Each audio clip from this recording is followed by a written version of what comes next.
Hi, this is Attorney Feng. I cannot believe I'm talking about this topic again, but there is urgency why I'm doing it. Massive flights were canceled between US and China. So we are expecting huge amount of visitors. They could not leave US as they planned.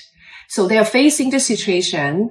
Either they have to do something on their status or they will have unlawful presence on their record, which will impact their eligibility to get another visa, come to US or transfer any status in the US. So in our previous video, we talked about how to maintain your legal status while you cannot leave US.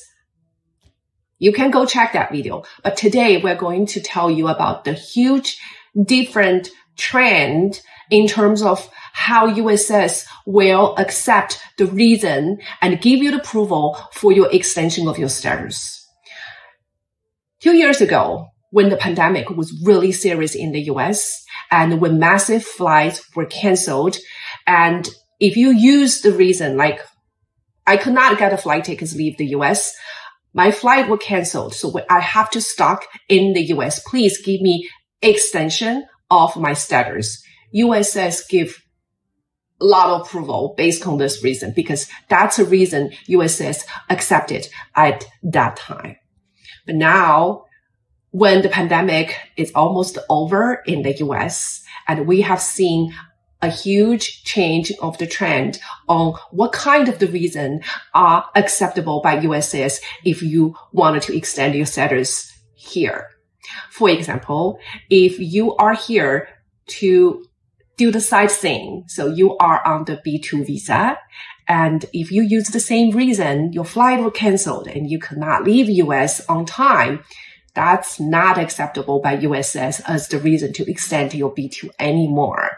So if you came here for sightseeing and the only reason uscis would accept is you need more time to visit more locations. So that's why you need to extend your B2 visitor visa. If you come here as a B2 to visit your families and friends and a flight cancellation is no longer a legit reason to extend your B2 visa. And the only reason will be acceptable is you need more time to visit more friends and you need more time to stay with your family or your family member. Somebody has health issues, so you need to stay and then to be with them.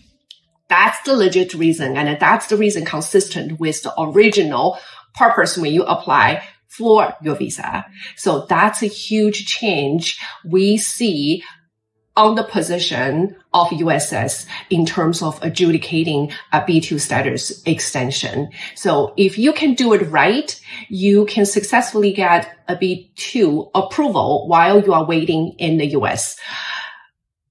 Otherwise, if your B2 extension is denied anyway, the period you stay here while waiting for the B2 adjudication will be considered unlawful presence. That will affect your future entry to the US and affect your capability extending or changing your status in the US. So that's a serious consequence. Hope today's video is helpful. Thank you.